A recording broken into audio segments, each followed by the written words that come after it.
ये ना इकडे इकडे झुंबर दुसरं झुंबर मार दू सखे चंपावती अगं आपण एकदम वेळेवर आलो. सर द्या तुमचं एकच सर आले द्या तुझ्या द्यायला गुटखा बरं होती नसेल.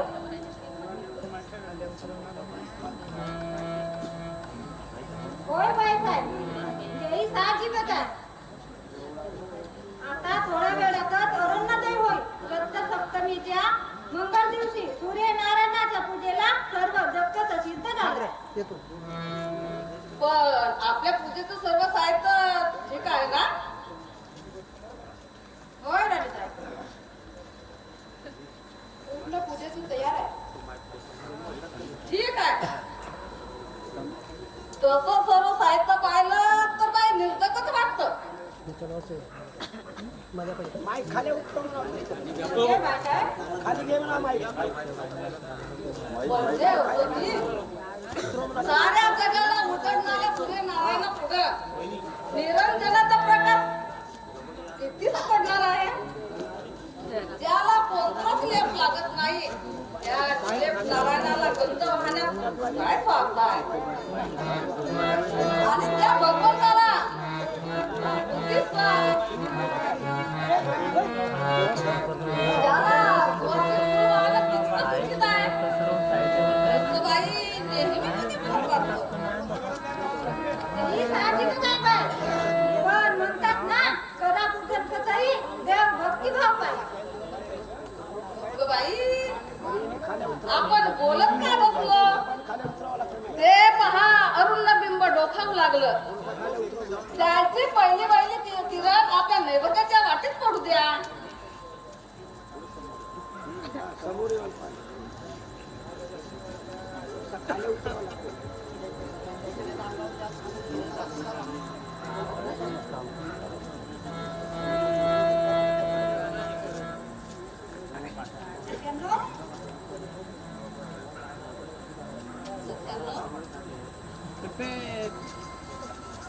सोन्याच्या तारखेला कुंकुम केसराचा आणि सुवर्णाचा वर्षाव पडणारा हा अरुणोदय किती रम्य दिसत आहे.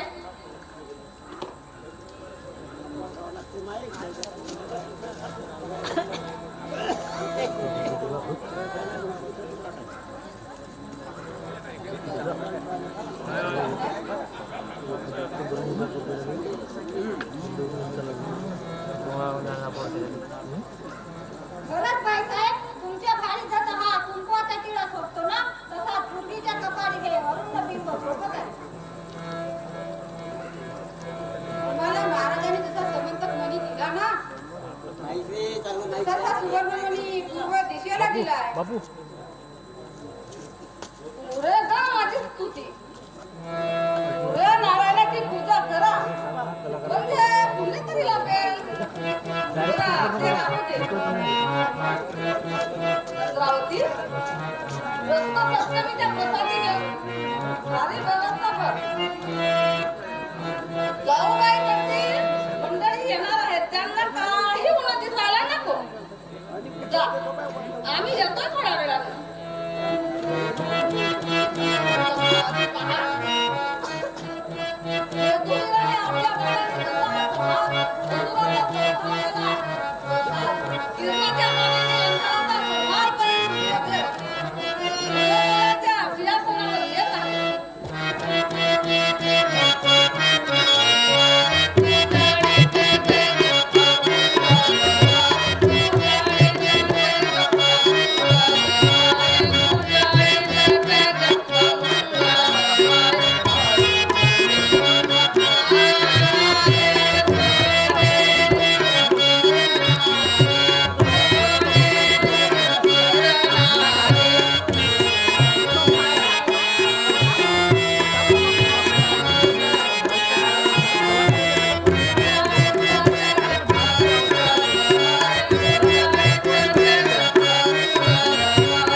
जेव्हा इतकं सहज होतं, म्हटलं तुझ्या चित्तनी भेटली. सारी आहे ना ते? नारद काय हो? जो काय असेल तो. होतं ते. मोठे? या राजवाड्यावर मोठं कोणतं असू शकतं? मोठं असलेल्या रुक्मिणी देवीचं घर. राज तिकडंच होतं ते. असं? तर मग मी कोणती? सहज भेटीला आलो होतो. म्हणून सांगितलं. हे काय? हे करेल नव्हे तरी आम्ही आहोत ना. हे आम्हाला काय?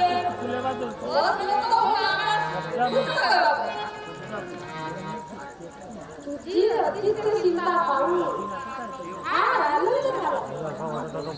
तुझा आग्रह असेल तर बसूनच थोडा वेळ.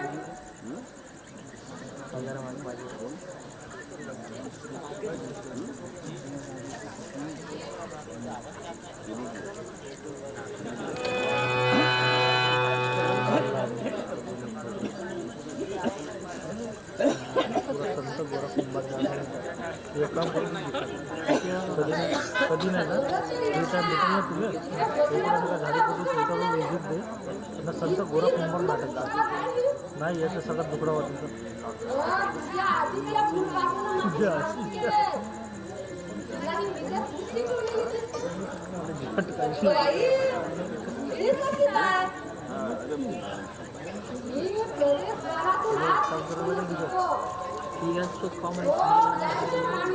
बसलो कलाकाराला समोर पाठव तर जे बाकीचे कलाकार आहेत जे स्टेजवर उतरले नाही त्याला सांगून ठेव का स्टेजवरून जाऊन गेल्यावर माईच्या जवळ उतरले हे ते का समजलं पाहिजे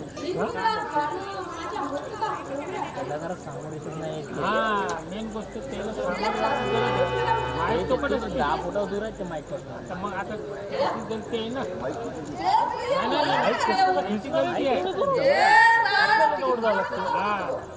माईक जवळ येईल का जवळ यायला पाहिजे मग दूर आहे ते माईकच्या आवाज नाही ना काय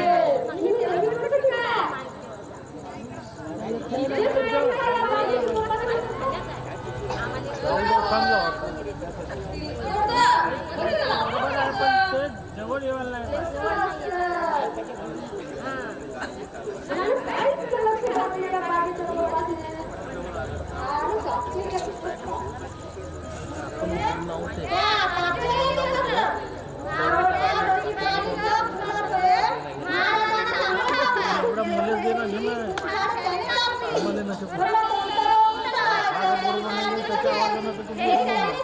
साले दोघं दुसरी होती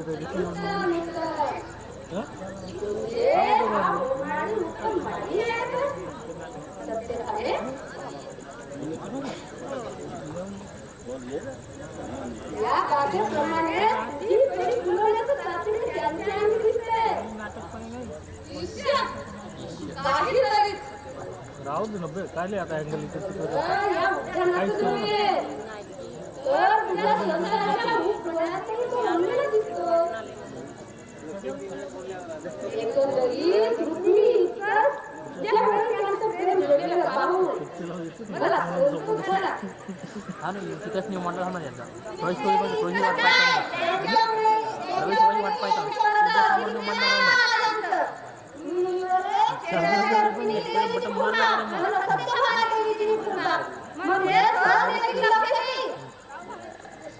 किती जाऊन बसतील आता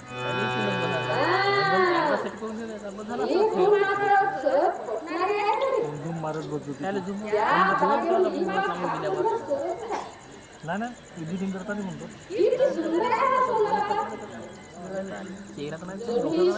सूर्याची कोवळी किरण कुणीतरी कोमल हाताने याच्या ओढ्या मातीत फिरली असेल. म्हणूनच इतकी टवटवीत फुलं या चाफ्याला आली. मुनिवरे त्या दोन चाफ्याला फुलवलेली ही चमेलीची गळा किती सुंदर आहे. आणि ही चमेली चाफ्यावर फुल काढते आणि हा चाफा चमेलीवर फुलाची दृष्टी करतो. तेव्हा ती नाही बाळासाहेब आणि महाराजांची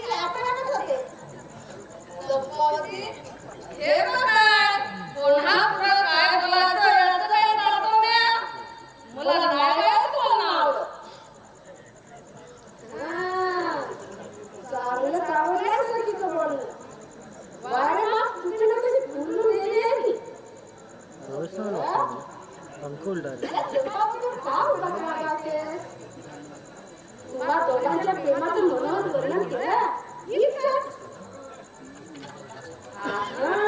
आता मोठं कळेल. ते कृष्णाचं तुझ्यावर प्रेमच नसेल तर मात्र गोष्ट घे. तसं कसं असेल मुलगा?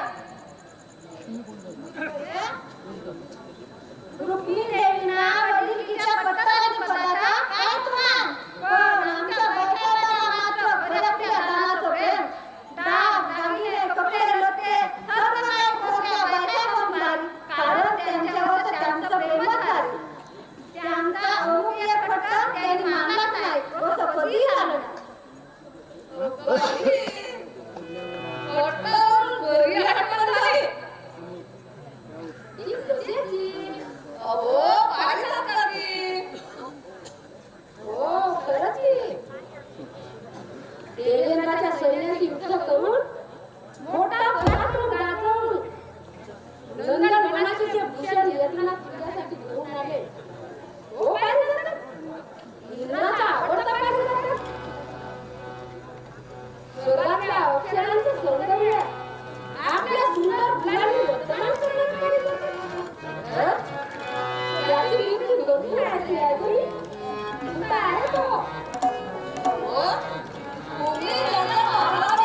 आहे ते.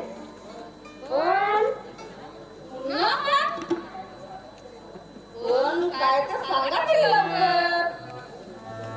अगं, प्रेमाचं तर प्रतीक आहे. पण तुझ्यावरच्या प्रेमाबद्दल आहे. अगं बाई, मग कोणावरच्या प्रेमाचं?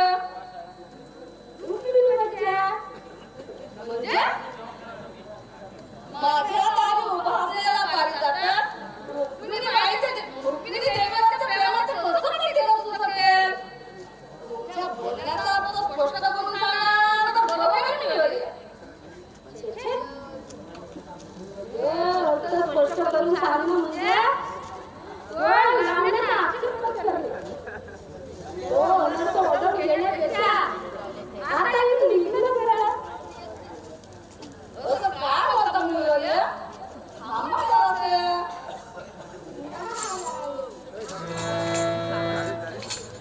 नकोच पैसे.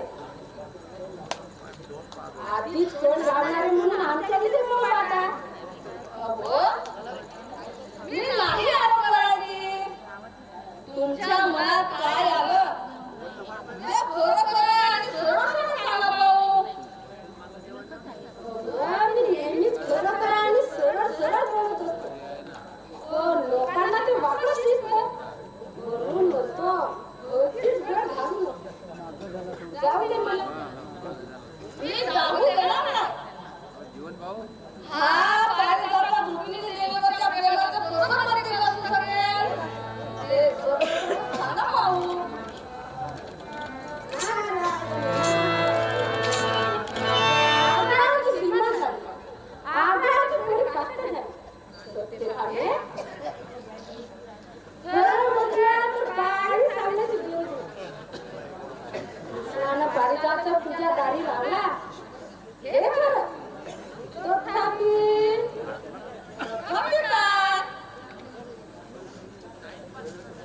तथापि रुक्मिणी देवीला त्यांचे नेहमी दर्शन घडेल अशा भेटायला अगदी दोन्ही बागाची सीमा दिली. या दिवशी काय सांगितलं? तुम्ही दिलेलं ते एकूण एक गुण त्या रुक्मिणीबाईला दिलं. त्या रुक्मिणीबाई किती गर्वाने फुगल्या म्हणून सांगू. त्यांचा गर्व दूर करायला, त्यांना खिजवायला हा वृषभ इथं मुद्दाम येथून अखाली लावला. अगदी देवतेच्या खाली रुक्मिणीच्या मनात आणि डोळ्यात उभा म्हणून. समजलं. सत्य भागे, तुझ्या भोळसटपणाच्या कथा अजून नुसतं ऐकत आलो गं. पण आज प्रत्यक्ष पाहिलं. ठीक आहे. वजनपणात आनंद असेल तर शहाणपणाचं विस्तार करायला बरं नसेल.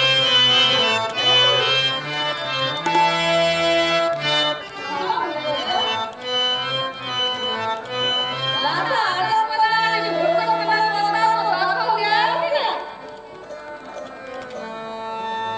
या अजाण भोळसटपणाचं तरच निर्णयाच्या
छे.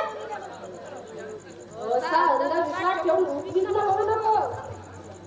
सत्यभामे, आपल्यासारखं चुकीचं असू शकेल. काय नियम सांगा?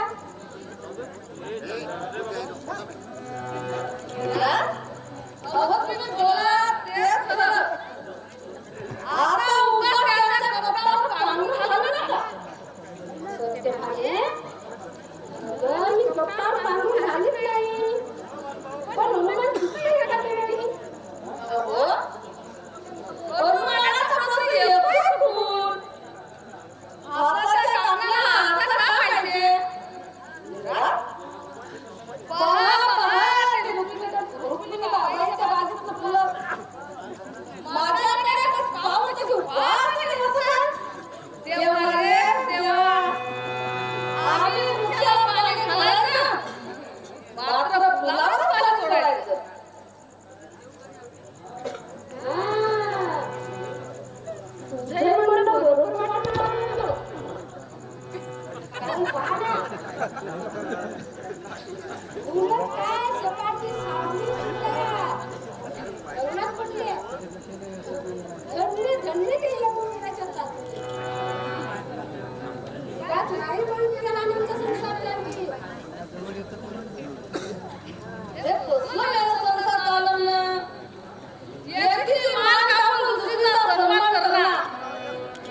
थांबा मुनिवर्य. माझ्या या आगमनाला धीर द्यायला कधी थांबला? ठीक आहे. अरे गाडी नको संशयाच्या आहारी जायचं नाही. घरी होची वाली ठीक आहे. मी आताच त्याला इथे बोलावून आणते आणि संख्या निरीक्षण करून घेते. मोठं झालं ना. चंपावती, थोड्या घरी जा आणि त्यांना निरोप द्या. मुनिवर्याला केव्हाची तुमची वाट पाहत आहेत. आणि मग त्या चंद्रावतीच्या मदतीला जा आणि प्रसादाची व्यवस्था बघ. समजलं ना? कृष्णाला ऑर्डर देतात एवढं मोठं झालं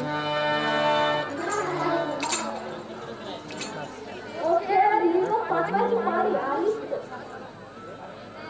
हो ना? बरं ना? सूर्योदय होऊन 2 घटका अवधी उरल्या. तरी यांचा पत्ता नाही. काल सारा दिवस भोगीला घरीच होतो. तरी त्यांचा अजूनही पाय तिथून निघत नाही. मग त्यात काय विशेष? चालायचं. रात्री जागरण बिगरण झालं असेल. थोडं बोलता बोलता कापरेलं. रात्रभर दूध गोष्टी झाल्या असतील. माझी निंदा झाली असेल आणि पहाटे डोळा लागला असेल. माझ्या मंदिरात असताना मात्र भले पहाटेला जाग यायची त्यांना. त्यात काही नवल नाही. लहानपणी पहाटे उठून गाय चारायला जायचं नको. तू प्रभाती उठण्याची सवय आहे त्या गोपाळाला. हां. त्यांच्या सर्व सवय लहानपणापासूनच आहे. विशेष त्या भोळसपणाची, पक्षपातीची, राजकारण खेळण्याची. हा पहा सत्यभामे, पुन्हा विचार सत्य पगडा होतच चाललाय. पुन्हा पारिजातकाचा विषय निघाला. असं झालंय मग. आता ते राजश्री येणार आणि तुम्हाला नवरा बायकोचं भांडण या अवधूत पुढंच होतं. त्यापेक्षा मी तुम्ही लग्नच करतो. नको नको मुनिवर्य. तुम्ही जाऊ नका. तुमच्या समोर त्यांच्याशी भांडण नाही. मोकळं झालं ना? पण आज केव्हा तरी या प्रश्नाचा मोक्ष मिळणार. हे कायच तुमचे तुम्ही पहा. तुम्हा नवरा बायकोच्या भांडणात या ब्रह्मचर्याला अटकवू नका म्हणजे काय?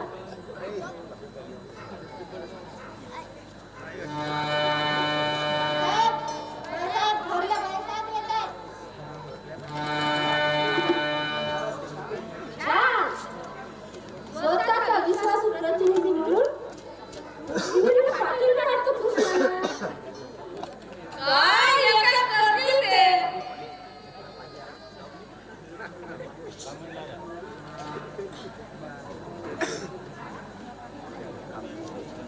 मुनिवर्य नमस्कार करते. पुत्र होते हो.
कोणाची कमी पडू देत नाही. अगदी खरं आहे. कशाची कमी पडू देत नाही ते. मराठी भाषेमध्ये सांग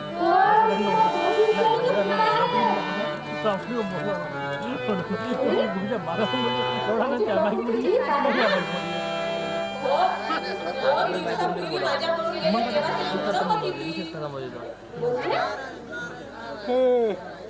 दोन दिवसापूर्वी त्याची आणि तुझी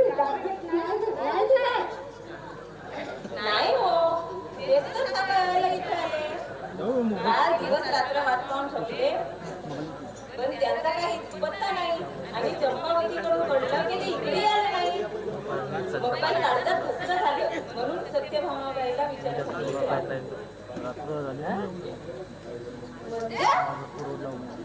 दिवसभर नाताने बायसाहेबांना मात्र बिघाडून ढकललं होतं.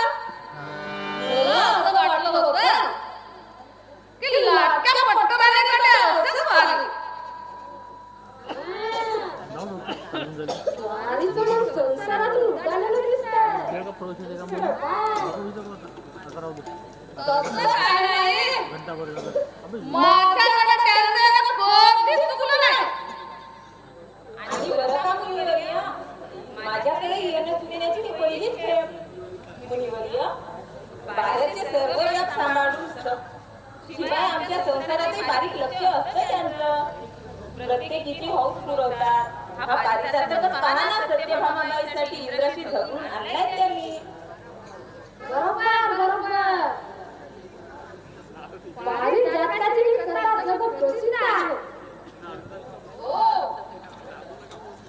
माझ्या दारी हा झाडाचा सांगा आणि यांच्या अंगात फुलाचा. ही मूर्खाव्याकडे वाटली म्हणजे जग प्रसिद्धच नाही. हेही बरोबर आहे ना. संसारात बारीक लक्ष असणाऱ्यांकडून वस्तुताची विषयवाणी होय गेली. बघा, मी एकाएकी विचार म्हणजे काय झाली. सत्य सांगण्याचं बोलणं मला पोचलेलं दिसत नाही. या बातमीबाबत त्या कशाला बोलतील. मौन संवाद साधन. तुमचे ओरडे कसे झाले? आवाजामुळे पण आज ते पहा, तुमच्या पुतळ्यात येत आहेत.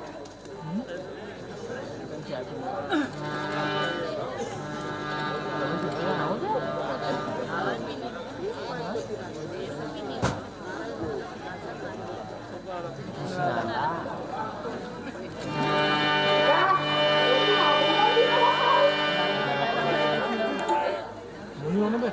बाकी विचारते ना. नाही ब्राह्मण म्हणून इतक्या सामान्य कधी आमचा घर भांडणारा. दुसरं कोण न बसणार.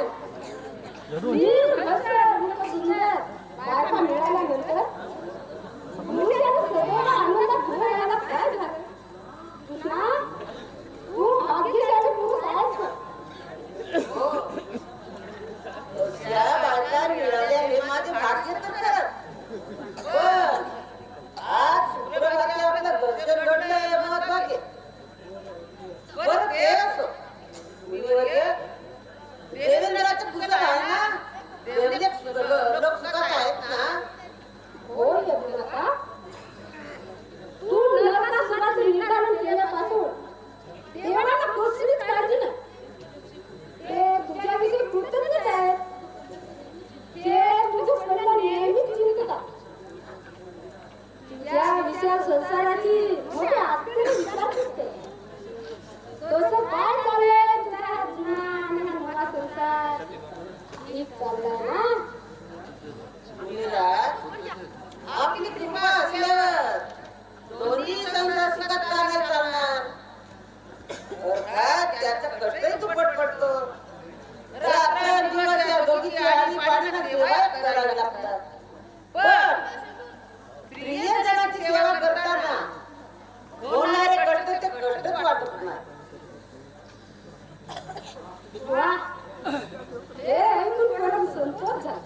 जणू आळीपाळीला पूर्वा आणि पश्चिमा यांच्या मंदिरात सुखाचा अरुण रंग उधळणारा सूर्यनारायणच तू असंच ना.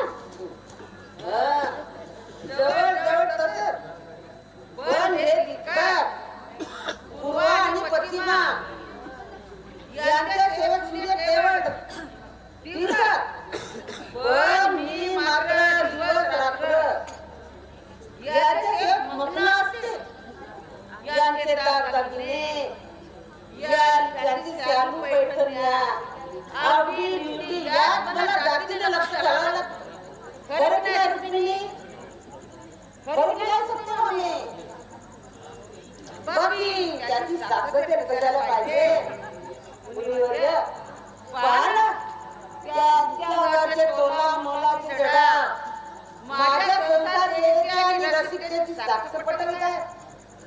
खरंच हे मात्र अगदी प्रत्यक्ष प्रमाण. आनंद आहे, आनंद आहे. मला आपलं वाटलं होतं तुझ्या वागण्यात थोडं काय जाऊ नसलं.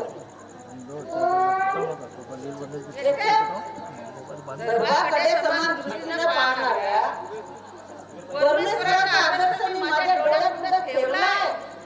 समर्थ सर्व भूते सेवा केलेली आहे. सर्व भूते ठीक आहे. पण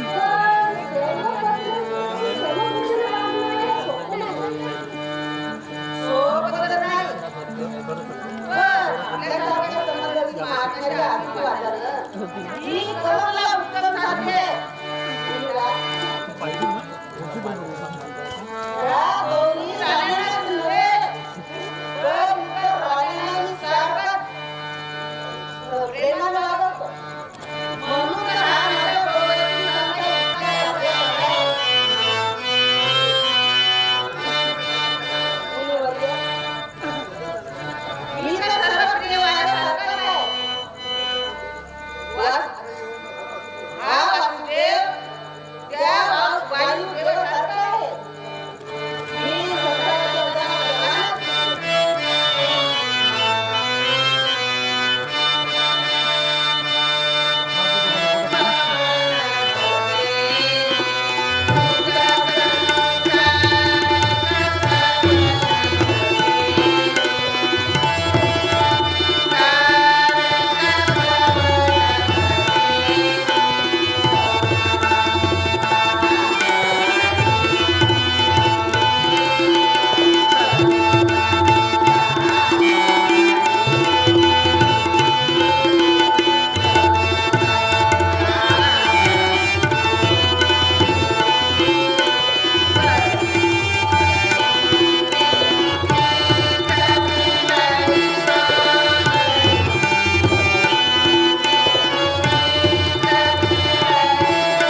मग तुला असं सांगा, राज्याला जो कारभार ठेवण्यासाठी जसं तो आमचं मंत्र्याचं मंत्रिमंडळ लागतं, तसा बिकट संसाराचा कारभार बघायला बाहेर मंडळ का असणे?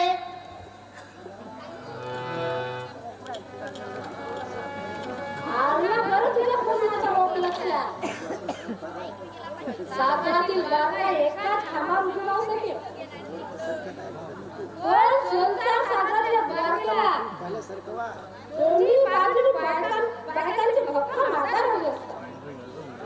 कसं लाख मला तर बोलला तुम्ही होते. हे बाळा,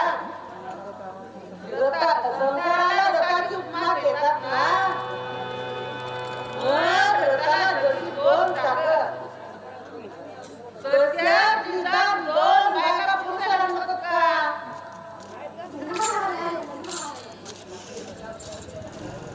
हे पण चाक नसलेल्या ब्रह्मचारी रथाला हे सारे प्रश्न विचारून काय उपयोग बाबा? सहज आपला प्रश्न विचारला तर तुझं केवढं प्रवचन? हे आपल्या जीवन रथाला किती चाक हवी ते ज्याचं त्यालाच ठरवायचं असतं. हा? मला इतकंच विचारायचं होतं ही तुझी हे दोन मुख्य चाक अगदी न फुटता चालतात ना? प्रत्येक समय परमाणु बाळा कधी दुनियाला संतोषानं प्रेमची सरकार लोकांची बोलतात, कधी प्रेमाच्या एका दणदणीत आसाम अडकलेली कचरा बरोबर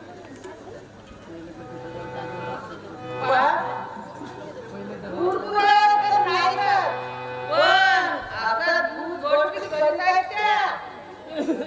अहो, दोन्ही चाकाची काळजी सारखी घेतली मध्ये काय कुठूनच जाती. ज्यासारख्या विख्यात सारख्याचे बोल ते खोटं कोण म्हणेल? मला वाटतं हा दोन चाकाचा रथ केवळ प्रेम मिळावं म्हणून खोटी नाही. थोडं तरी गांभीर्यता तुला आठवावीच लागेल.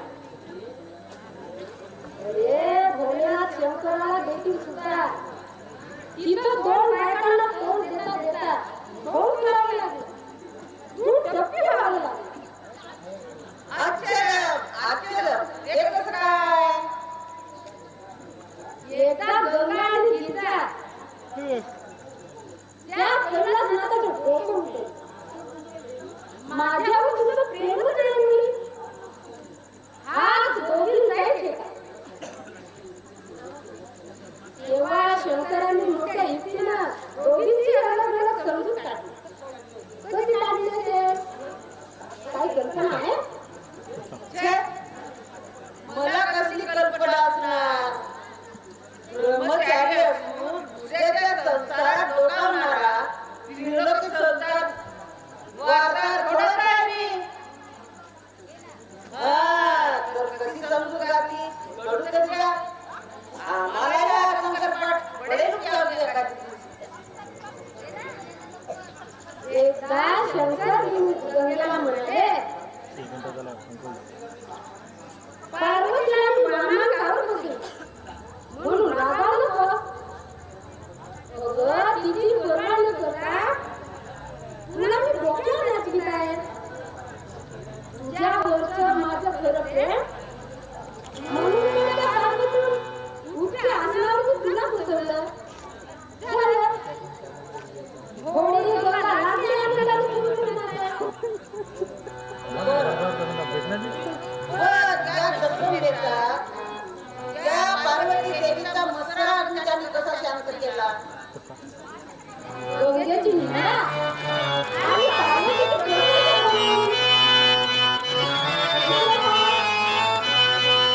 त्यांच्या पुढे आघाडी मारली तू तो अनुवंशी कुणाचा प्रभाव म्हटला पाहिजे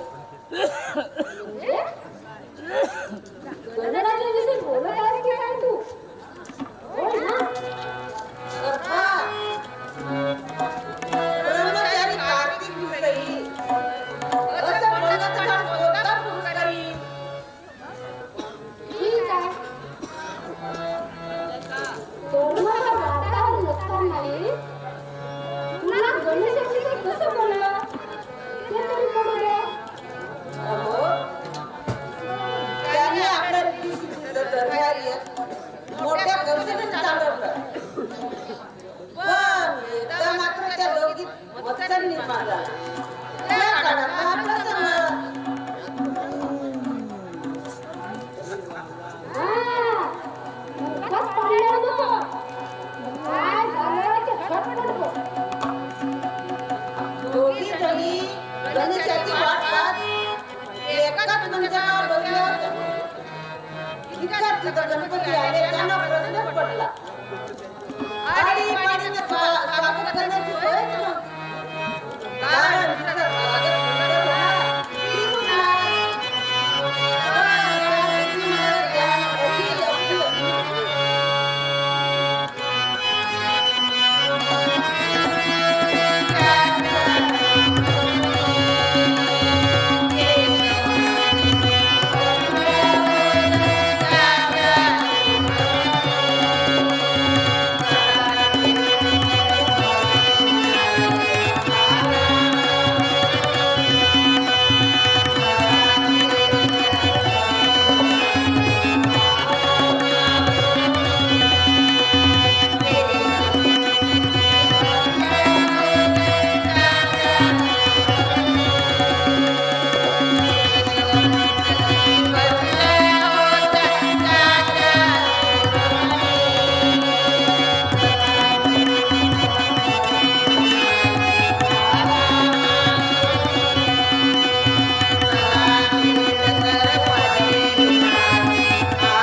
अशी अप्रिय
नाही. आता नारदाच्या खवसट प्रश्नाहून तिकट भाग भराचा भटी मार आता या मत्सर नाराज करणार. नारद होते तोपर्यंत तोंडातल्या भात्यात दडवून ठेवलेले हे शब्दाचे बाण आता सुसरण करत माझ्यावर कोसळणार. आता या पुस्तकाची टाकली कसं लागणार. ती काय ती एक मौनसाय म्हणा. पण यांच्या वृत्तीचे कारण काय असेल? काही का असेल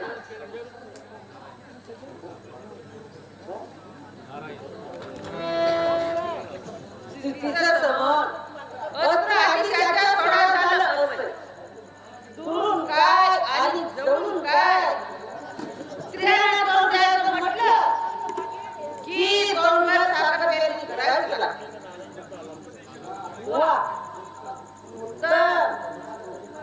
तुम्हा दोघींना सुप्रभाती पाहून मोठा आनंद झाला.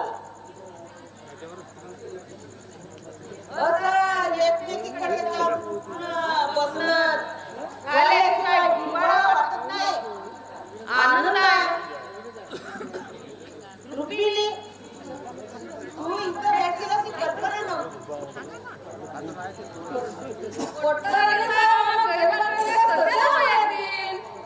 गप्पा गोष्टींना त्या पोक्त विचाराच्या आम्ही काय उलट त्या तोला मोलाच्या आणि आम्ही बिन मोलाच्या.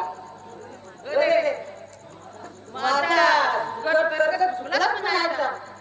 रुक्मिणी तू इथं कशासाठी आली होती? अहो मुनी भेटायला. मुनी राजाला भेटायला.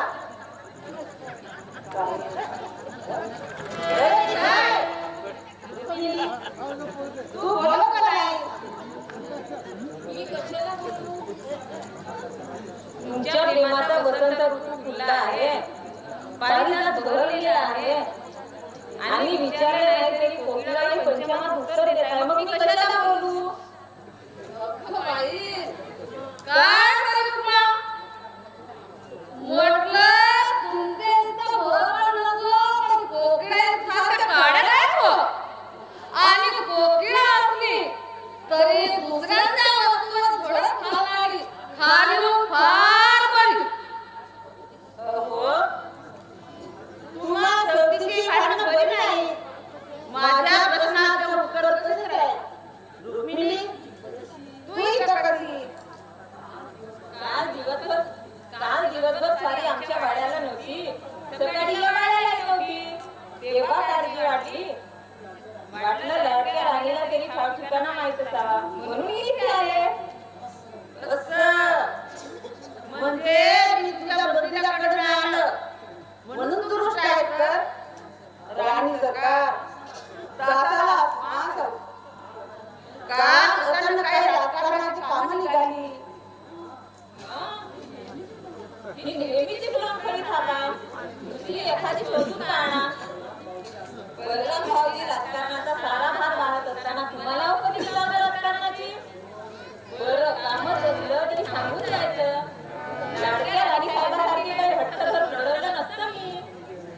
काय साहेब कोणाला हवं की लाडकी मुलगा मगापासून आणि हे कामाला निघले तर आडच असते कोण.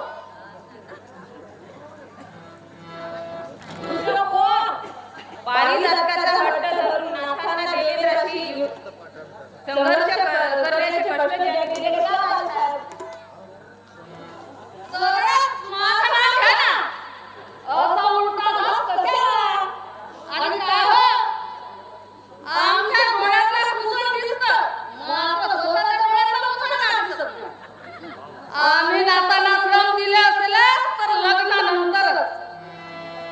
लग्नापूर्वीच त्यांना प्रेम पत्रिका पाठवून युद्धाच्या खाईत लोटणाऱ्या प्रत्यक्ष भावाशी लढायला लावणाऱ्या तर आम्ही लढत ना. देवाने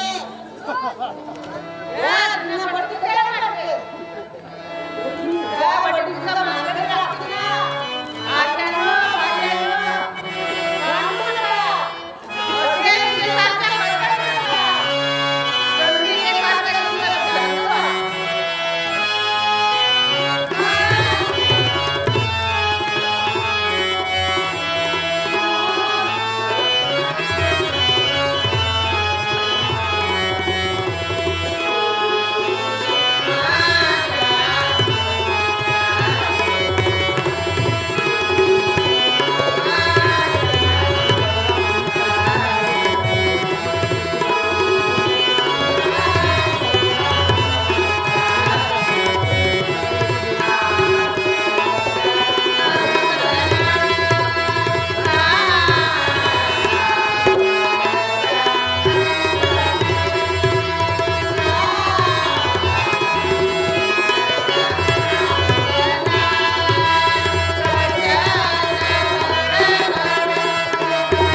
राधारमण नीळ कृष्ण निळ्या आकाशासारखा आहे आणि तुम्ही हा गदा बिनून आल्या पूर्व आणि पश्चिमा उषा आणि संध्या सारख्या सुंदर सारख्या प्रेम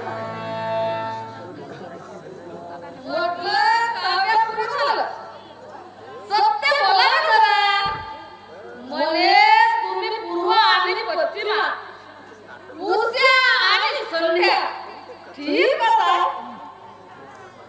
पण तुमच्यासारखा भेदभाव करणारा आकाशासारखा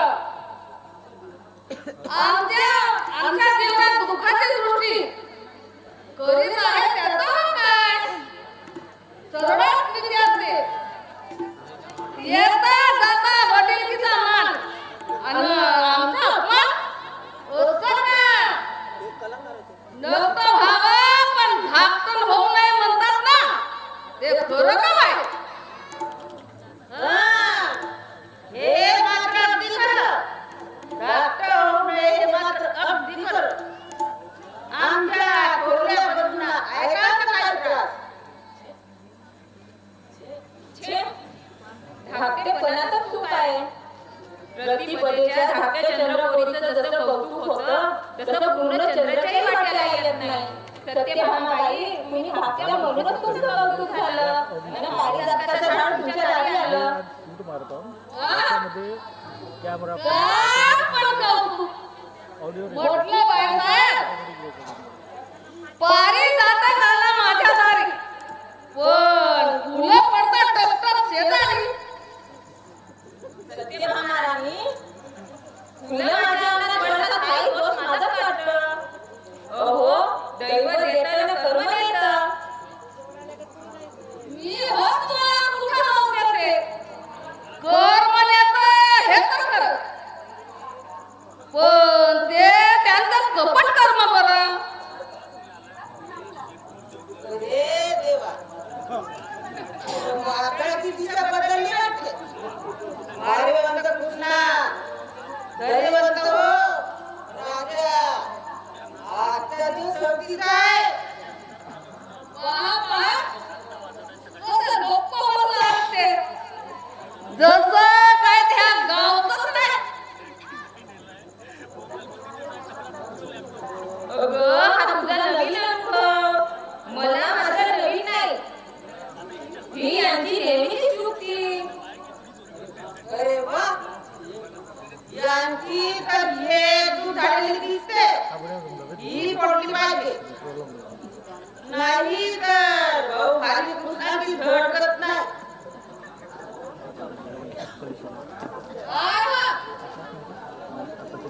आतापर्यंत आमच्या वादाची मोज पाहिली. आता गप्प का? ही मोज रात धरली काय की? एकांत वादातच विचारणार होते. पण अवघा विषय निघाला म्हणून इथंच विचारते. माझ्या दारी पारिजातक लावून मात्र फुले यांच्या अंगणात पडलं पडते. पण कपट यांचा काय रे? मला अपमानाचा काटा आणि यांना मात्र बहुमलाचा मग हा भेदभाव का? आता लक्षात आलं तुझ्या आकाशराव. तो म्हणला लपला तमार म्हणजे नदीला घेतली. हे आज मला पटलं. थट्टेवारी नेऊ नका. नाही, तुम्ही इतका पासांती असाल, पक्षपाती असाल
झाकलं जाणार नाही हो.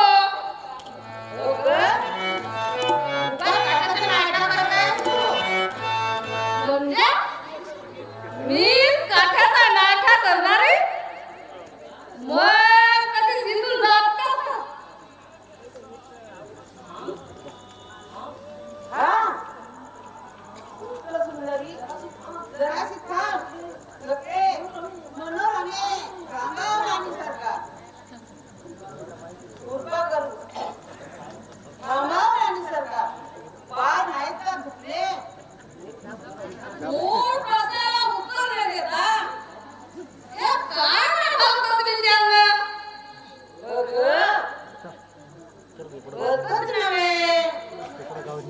एवढ्या जोरानं चालून तुझ्या कोमल बाळांना दुखापत व्हायची म्हणून विचारलं. इतकी वेळ मी नाजूक नाही बैठे बसावकी. नाही कशा म्हणून तर पतीला तितक्या विनवण्या करीत आहेत. जरा कुठं धबधब चालला तर तुमच्या फुलावून कोमल पायांना चरे पडतील ही काळजी. रुक्मिणी, रुक्मिणी, काय हो धाकट्या बाई साहेब फुलावून कोमल फुलावून सुंदर म्हणून त्यांना फुलांची गरज नाही म्हणे. मग मला फुलं दिली ती का? मी इतकी नाजूक नाही म्हणून. असं काय करते रुक्मिणी? तिला मी नाजूक म्हटलं म्हणजे फुलातून कटर पडला लागत होत का? अगं तुझी फुलावून कोमल इतकी की माझ्या स्वप्नात येऊन गेली तरी तेवढ्या फेर पटक्यानं तुझे पाय नाजूक पाय दुखायला लागतात. चला तुमच्या ओठात मधाचा अक्षय धराय संपायचा नाही कधी. आणि आपली फसगत संपायचीच नाही कधी. वा वा, काय पण माझे भाग्य आहे. पण बापूजी दोन सुंदर गावी माझ्या हृदयाची सावळ्याची पार करीत आहे. खरंच, तुम्हा बापांना कोण असावे? तुमच्या बापांना तुमचे बाळ, तुमचे रंग, रत्ने, कष्ट करीत आहे.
इतकं काय शिरसारी येते. मी म्हणते साखर फुटाने फार झालं. माझ्या प्रश्नाचं उत्तर द्या. तुम्हाला नाही होत फकीर त्या कलह पटून आलं मुनीनी. मानिनीच्या मनात एवढा मत्सरयज्ञ पेटवला दिसतो. इतका की स्तुतीचा पाऊस पडला तरी तो भिजू शकत नाही. ठीक आहे, नारद मुने तुमच्या हातून याच्या दिवशी या नितेचा भक्तीचा धडा शिकवीन. माझ्या सरळ प्रश्नाला उत्तर द्यायला इतका विचार का करावा लागतो. आणि माझ्या प्रश्नाला समाधानकारक उत्तर मिळाले नाही. म्हटलं काल दिवसभर सारी कुठं होती? कोणत्या राजकारणात गुंतली होती? खरं सांगू, म्हणजे मगाशी जे सांगितले ते खोटंच ना? खरं खरं सांगा भाऊ. महत्वाची पाहुणी मंडळी आली होती. त्यांच्या व्यवस्थेत मी गुंतलो होतो. आणि तुम्ही राग मानू नका. 5-6 दिवस मी तिकडे त्यांच्याकडे राहणार. तुमच्याकडे फिरकणार देखील नाही. आता मी तिकडे काढलं. आजही मी इथे नाही. तुमच्या बुद्ध्याचा समाधान मग सावकार घेऊ. रोज दुसरे त्याला पण दुसरे. म्हणजे आज देखील राहणार नाही. नाही, हा निघाला पाहुण्याच्या सेवेला. रविवारच्या पर्वताजवळच्या घरात मंदिरात उतरवलं आहे त्यांना. एका वेळेस नवल आजवर देशोदेशीचे राजे महाराजे भाऊजीकडे उचलण्याची प्रथा ती एकाएकी बंद का झाली? तुमच्याकडे काही कामगिरी आली? पाहुणी मंडळी माझी स्वतःची आहे, बोलावणाराची नाही. त्यांची ह्या घरी अथवा थोरल्या घरी त्यांची सोय झालेली होती का? आपले मित्र सुगंधी आले होते तेव्हा नव्हतं का त्यांचा आदर नित्य केलं थाटांना आपल्या घरी? थोडी तरी उणीव होती ना त्यांच्या स्वागता? पाहुणे मंडळी पुरुष नाही, बाई माणसं आहे. तुम्ही बाई माणूस तुमची पाहुणी म्हणून आली आहे? अगं बाई, अरे काय हो? बाई माणसाला तिकडे अल्लग ठेवणं बरं दिसतं का? की तुम्हाला आम्हाला तुमच्या पाहुणीची सोय करता येणार नाही? त्याचे तिला मी काय म्हटले सांगणार नाही.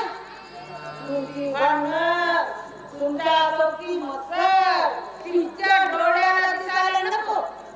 माझी बाळ मैत्रीण नाही. बाल मैत्रीण तिची सेवा आपणाला प्रत्यक्ष करावीशी वाटते इतकी योग्यता असलेली ही बाल मैत्रीण कोण बरं? थांबा. बोले बाल मैत्रीण, मी स्पष्ट सांगते, हे खेळ मला मुळीच आवडत नाही. हा लंपटपणा, विश्वासघात. हा सत्यभामाबाई, हे काय? काही झाले, किती झाला तरी पतिदेवाने इतकी दृष्ट करू नये आल्या स्त्रियांनी. तर आर्या पुरुषांनी मात्र मैत्रिणी बरोबर रैवतक पर्वतावर एकाच मासाची गुढी उभारावी, हे अनार्य करणं भलतंच चालत. सत्यभामाबाई, पुरुषोत्तमाविषयी असा अविश्वास, असा अनादर योग्य नाही.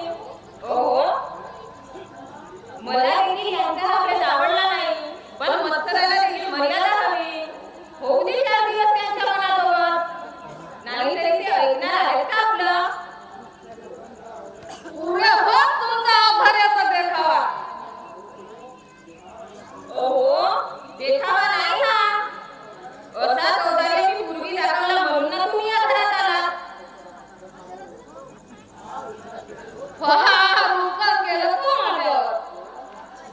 पण आता ही नवीन समाज घरात आणून काटायचा बेत रे तुला का? तुमची ही बालमैत्रीण कोण आहे, कशी आहे, कुठं आहे सांगा ना. तुमची ही तिला भावाची जीवलंग मैत्रीण आहे तरी कोण? फार देखणी असेल नाही? काय? होय. देखणी काय?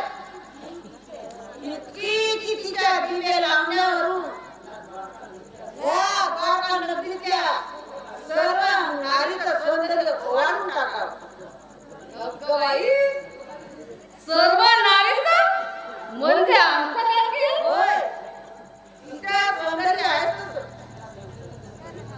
त्या चैतन्य चंद्रिकेचा केवळ दर्शनाने देखील भाव प्रीतीचं अमृत सागर हृदयात चमकतात. स्नेहावताचे तिचे तेजस्वी नेत्र पाहून गगनातले काळे रात्रभर मच्छराने झळत राहतात. तर तिची प्रशंसा पाहून मसरग्रस्त आणि संध्या रागाने लाल होतात. तिचा निर्मळ गगन काय बनतो. ती यमुनेवर पाणी भरायला जायची तर यमुनेला वाटायचं की सुरत गंगा नदीच भेटायला आली आहे आणि लोण्याचा गोळा घेऊन ती प्रेमाने आपला नवनीत हात न करायची तर लोण्याच्या अटी तिचे बोटच माझ्या हातात यायचे आणि मग थोड्या वेळाने कळायचं की ही लोणी नव्हे तर हा तिचा मऊ लोण्यासारखा हात आहे. तिच्या हाताच्या जवळ आणि मुक्ताची दूर सागरे लज्जित व्हावा अशी ती माझी बाल मैत्रीण अनेक वर्षांनी माझ्या भेटीला आली आहे.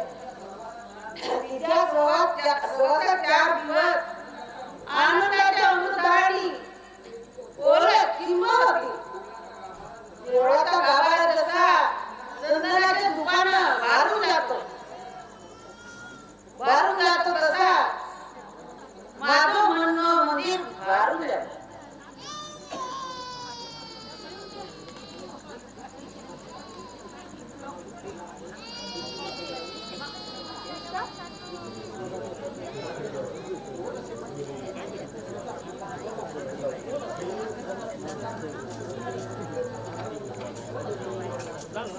भाग्यवंत स्त्री कोण असेल बरं?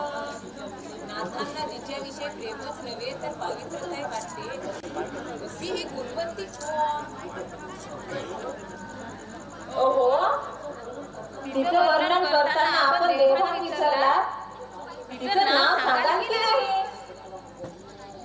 गजरीला, उसेला, संध्याला,